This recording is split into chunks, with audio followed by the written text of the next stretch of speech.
कुंती देवी का इकलौता बेटा था पंकज। पंकज 23 साल का था और वो एक साड़ी की दुकान में सेल्समैन का काम किया करता था। पंकज अपनी माँ से बहुत प्यार करता था। उसकी माँ गांव में रहती थी। वो 10 दिन पहले ही पंकज की जिद पर गांव से उसके पास रहने आई थी, क्योंकि पंकज अपनी माँ की आंखों के मोतियाबिंद का ऑपरेशन शहर में ही कराना चाहता था। माँ, परसों मिली है आपके ऑपरेशन की तारीख। कुछ दिन बाद आप फिर से पहले की तरह देख पाएंगी। अरे क्या जरूरत है पैसे बर्बाद करने की। पैसे जमा करके रख बेटा, अब तेरी शादी होगी, बहू आएगी। पैसे तो बाद में भी कमा लूंगा माँ। अगर आपको दिखाई देना बंद हो गया तो अपनी बहू को आप कैसे देख पाएंगी? पंकज की बात पर कुंती मुस्कुरा कर रह गई। इधर कुछ दिनों से शहर में कोरोना ने अपने पैर पसारने शुरू कर दिए थे। हर दिन टीवी पर लोगों के मरने और इस बीमारी की चपेट में आने की खबरें आ रही थीं।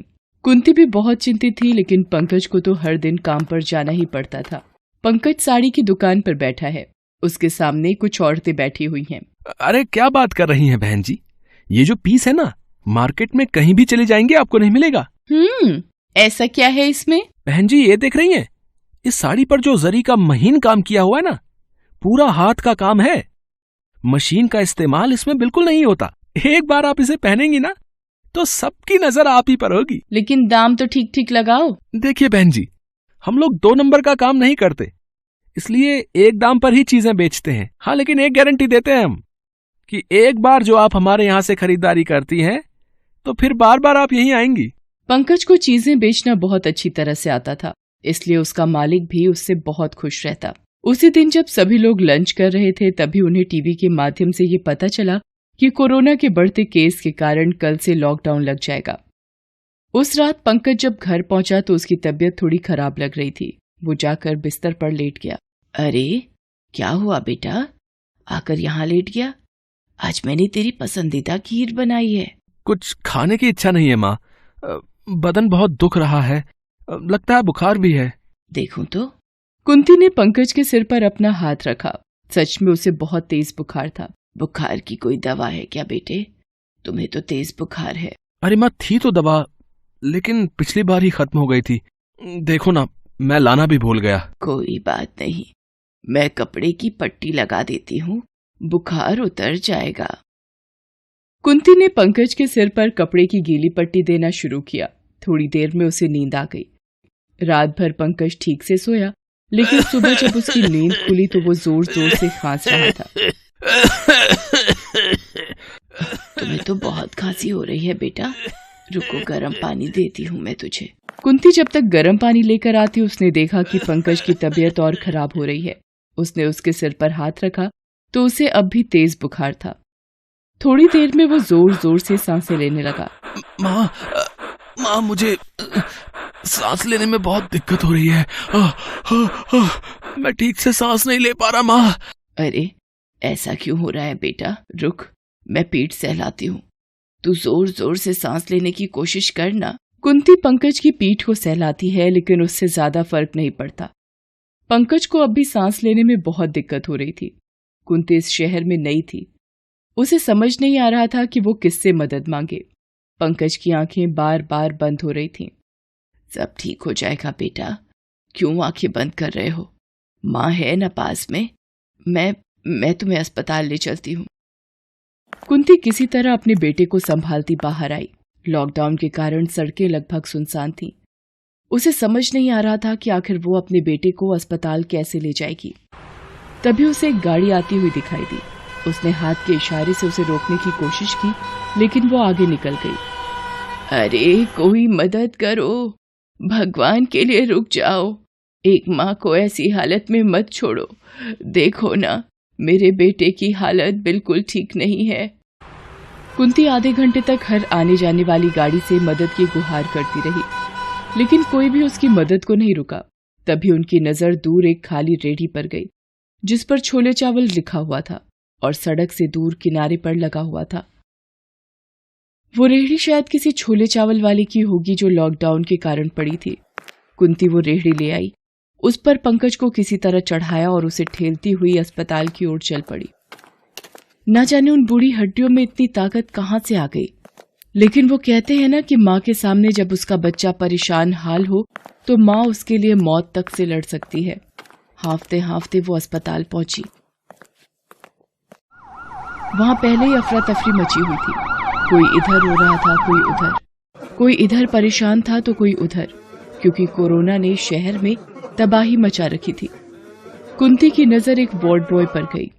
अरे बेटा, कोई मुझे बता दो डॉक्टर कहाँ मिलेंगे, मेरा बेटा बहुत बीमार है। अरे रे रे रे, अरे आप यहाँ कैसे घुसी चली आ रही हैं? देख नहीं रही यहाँ पर पहले से ही कितने रोगी हैं? माफ करना बेटा, लेकिन मेरे बेटे की हालत बहुत खराब है। यहाँ सबकी हालत खराब है, चुपचाप खड़े रहो यहाँ पर।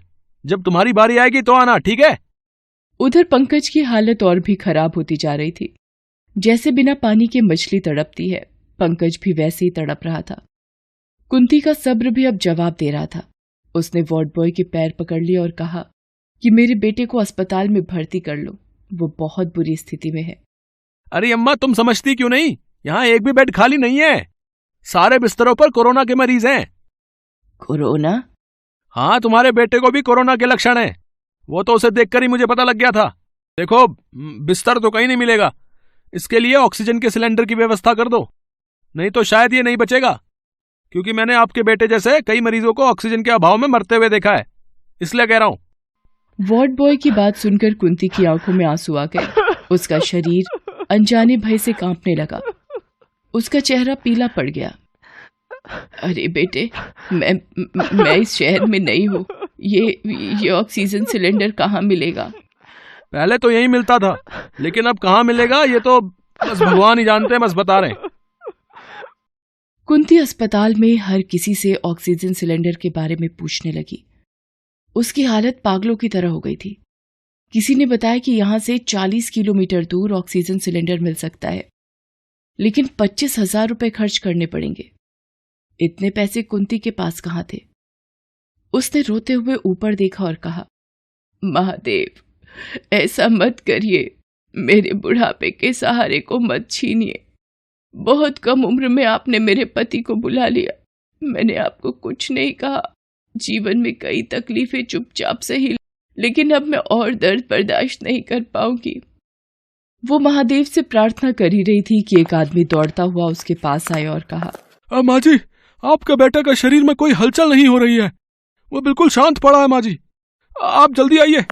ये सुनकर कुंती भागी भागी पंकज के पास गई। सच में पंकज का शरीर शांत हो गया था। अब उसमें कोई भी हलचल नहीं थी। माँ जी, लगता है आपका बेटा अब नहीं रहा। कुंती ये शब्द सुनते ही दहाड़ी मार कर रोने लगी। पंकज, पंकज उठना बेटा, मेरा ऑपरेशन अब कौन कराएगा? तेरी बहू को मैं कैसे देखूंगी? चल, माँ को ऐसे तंग मत कर। चल, उठ जा, उठ जा मेरा अच्छा बेटा, उठ जा। अचानक पंकज के शरीर में थोड़ी हलचल हुई। कुंती कुछ समझ पाती तभी वहां एक औरत रोते हुए आई और कुंती से कहा, मैंने अपने बेटे को बचाने की बहुत कोशिश की, उसे भी ऑक्सीजन की कमी थी। मैंने किसी तरह सिलेंडर का भी इंतजाम किया, लेकिन जब तक मैं ये सिलेंडर लेकर आई वो नहीं बचा। अब ये सिलेंडर मेरे किसी काम का नहीं। तुम ये सिलेंडर ले लो, शायद तुम्हारे बेटे की जान उससे बच जाए।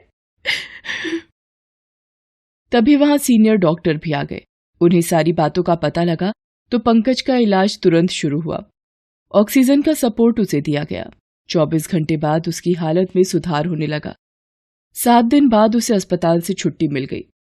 एक गरीब मां ने एक ऐसी लड़ाई लड़ी जो किसी इंसान के खिलाफ नहीं, एक वायरस के खिलाफ थी। लेकिन मां की दुआओं की शक्ति के आगे शायद वो वायरस हार गया। लेकिन हर एक इंसान भाग्यशाली नहीं होता, इसलिए इस शक्तिशाली और अदृश्य दुश्मन से सावधानी से लड़ें।